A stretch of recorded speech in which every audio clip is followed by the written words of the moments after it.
Let me ask you something uncomfortable. What if being upper class has nothing to do with luxury cars, designer clothes, or posting vacations online? What if the real markers of wealth are so quiet that even people living them don't realize they've crossed the line? The majority of people who quietly enter the upper class don't feel rich at all. In fact, many of them still think they're behind. That's because real wealth doesn't announce itself, it whispers. And today, I'm going to show you the invisible signs you're already playing a higher class financial game. Signs that don't show up on Instagram, but absolutely show up in your net worth, your decision making, and your future. Stay with me, because the final sign flips everything you've been taught about money. And once you see it, you'll never look at success the same way again. If success is your goal and you're ready to level up, make sure you subscribe. Every video is crafted to move you closer to the life you deserve. Let's get started. Number 1, you think in time horizons. At some point, something subtle changes in the way you think. You stop asking, how fast can I get this? And start asking, how does this compound over years? This is one of the earliest invisible signals of entering the upper class. Most people are trapped in short-term emotional cycles, weekly paychecks, monthly bills, immediate gratification. They measure success in moments, this purchase, this trip, this upgrade. But when someone quietly enters upper-class behavior, their mental clock stretches. A 5-year plan feels normal. A 10-year outcome doesn't scare them. Delayed gratification stops feeling like sacrifice and starts feeling strategic. Here's the mistake most people make. They believe patience is passive. They think waiting means doing nothing. In reality, long-time horizons allow you to make fewer but higher quality decisions. That's where capital appreciation, equity growth, and compound growth quietly outperform hustle. The transformation here is powerful. You stop chasing fast wins. You stop panicking during market volatility. You stop reacting and start positioning. And later in this video, I'll show you how this same long-horizon thinking quietly protects upper-class people from financial stress even during recessions. Number 2, your lifestyle stopped upgrading at the same speed as your income. This one is almost invisible from the outside, but devastating if you miss it.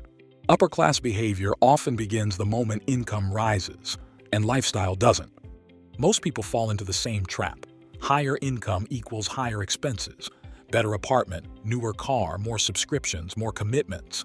It looks like success, but it locks them into financial fragility. When someone starts entering the upper class, something different happens. Expenses stabilize emotionally. They don't feel the urge to prove progress through consumption. This isn't about being cheap. It's about being intentional.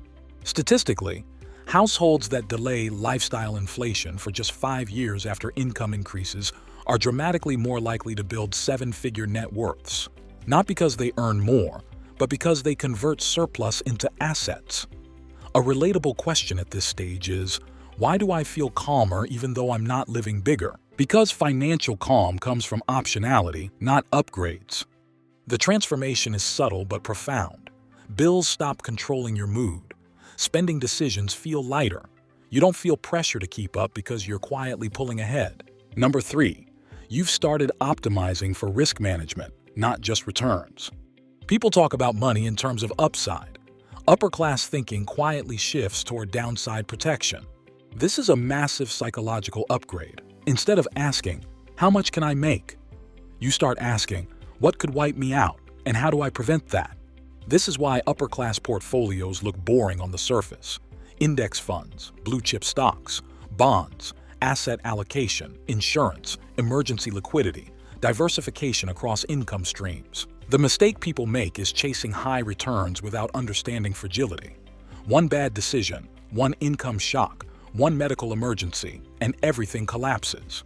Upper-class behavior builds shock absorbers first: cash flow buffers, defensive stocks, tax-efficient investing, long-term asset allocation strategies. The transformation here is emotional safety. Market corrections don't trigger panic. Job changes don't trigger fear. You're no longer one decision away from disaster. And soon, this risk-first mindset begins to change how you value your time, which leads to the next invisible sign. Number 4, you guard your time more aggressively than your money. This is one of the clearest indicators that someone has crossed into upper-class behavior, even if they don't realize it. Money can be replaced. Time cannot. At this stage, you start saying no more often, not out of arrogance, but out of clarity. You understand opportunity costs deeply. Every hour spent on low-leverage activity is an hour not compounding somewhere else. Most people trade time for money indefinitely. Upper-class thinking seeks leverage, systems, delegation, automation, asymmetric returns. The mistake people make is assuming being busy equals being productive. In reality, productivity without leverage caps income. Leverage without burnout scales wealth. You stop filling your calendar to feel important. You start protecting white space. That space becomes the breeding ground for better ideas, better investments, and better decisions. Number 5. You no longer need external validation for financial decisions. At some point, applause stops mattering. You don't explain your choices as much. You don't argue about money online. You don't seek approval for being disciplined. This is upper-class psychology at work. Most people need social confirmation. They want others to see the upgrade, the purchase, the success. Upper-class behavior is quieter because confidence has shifted inward. The mistake people make is thinking silence equals stagnation. In reality, silence often means execution. A common internal question is, why don't I feel the urge to show progress anymore? Because you're measuring progress in balance sheets, not reactions. The transformation here is independence. Your self-worth detaches from consumption. Financial decisions become calmer, slower, and far more effective. And the next sign ties all of this together into one defining shift. Number 6, you think in net worth, not income. At some point, a quiet shift happens in your thinking. You stop feeling impressed by income numbers and start caring about what actually stays with you. This is a massive invisible upgrade. Most people emotionally attach their identity to income. Salary feels like status. Raises feel like growth. But income is temporary. It can vanish with layoffs, illness, automation, or market shifts. Upper-class thinking moves past that illusion early. What starts to matter instead is net worth. Assets minus liabilities. What you own versus what owns you. This is where people begin tracking equity growth, long-term investing outcomes, and portfolio diversification rather than just paychecks. Index funds, dividend-paying ETFs, retirement portfolios, and capital appreciation suddenly feel more important than flashy earnings. Why doesn't earning more automatically make me feel secure? Because wealth is what survives when income pauses. You stop chasing bigger paydays and start building durable balance sheets. You value assets that compound quietly and ignore noise that doesn't move long-term numbers. Number 7. Market volatility no longer controls your emotions. This is one of the most misunderstood signs of upper-class positioning. When markets drop, most people panic. When prices rise, they feel regret for not acting sooner. Their emotions swing with headlines. Their decisions follow fear and greed. Upper-class behavior looks different. Market volatility becomes background noise. This doesn't mean they're careless. It means they've structured their finances around long-term investing, risk management, and asset allocation. They understand bear vs bull market cycles. They expect corrections. They plan for uncertainty instead of reacting to it. You stop checking prices obsessively. You stick to dollar-cost averaging. You let time and compounding do the heavy lifting.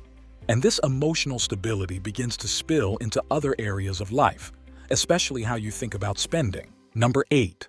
Spending stops being emotional and starts being strategic. Upper-class behavior doesn't mean spending less. It means spending deliberately. At this stage, purchases are no longer reactions to stress, boredom, or comparison. They're evaluated through alignment. Does this improve my life? Does it save time? Does it support long-term goals? Most people use spending to regulate emotions, retail therapy, convenience spending, status purchases. It feels good briefly, then disappears along with money. The mistake people make is confusing affordability with value. Just because you can afford something doesn't mean it deserves your capital. A quiet question emerges here. Why do I pause before buying things I once wanted? Because every dollar now has a job. The transformation is subtle but life-changing. Guilt disappears from spending. Regret disappears from saving. Money becomes a tool, not a trigger. And when spending becomes calm, something else changes dramatically. your relationship with debt. Number 9. You avoid bad debt, even when you're allowed to take it. This is an invisible line many people never cross. As income and credit scores rise, access to debt increases. Bigger limits, better offers, lower interest rates. For most people, this feels like permission. Upper-class thinking treats it as a test. Instead of asking, "Can I get approved?" the question becomes, "Does this increase or decrease my future flexibility?" Assuming cheap debt is harmless, but debt, even low interest, reduces optionality. It locks future income. It adds fixed obligations to a world that's increasingly unpredictable. The transformation is restraint without deprivation. You use leverage selectively. You understand when debt accelerates asset growth and when it silently erodes peace. Number 10. You feel financially calm, not excited. This is the final sign, and the one most people never expect. Upper-class positioning doesn't feel euphoric. It doesn't feel like winning the lottery. It feels quiet, stable, boring in the best possible way. You don't wake up thinking about money. You don't feel adrenaline when markets move. You don't feel anxiety when bills arrive. Most people assume wealth feels like excitement. In reality, it feels like absence of fear, pressure, and urgency. A question naturally arises. Why don't I feel rich even though life feels easier? Because peace doesn't announce itself. The transformation is profound. You stop trying to look successful and start feeling secure. Your nervous system relaxes. Decisions become clearer. Progress accelerates quietly. And that calm? It's the compound interest of all the invisible behaviors you've built. Upper class isn't about what people see. It's about what they don't see. The patience, the restraint, the long-time horizons, the invisible discipline. I believe that together, we can build a better, wealthier future. If this inspires you, like it, share with your closed ones so they can benefit from it too, and subscribe to continue this journey with me. If you're curious about 8 surprising ways living frugal makes you rich faster, that's exactly what I cover in the next video. See you there.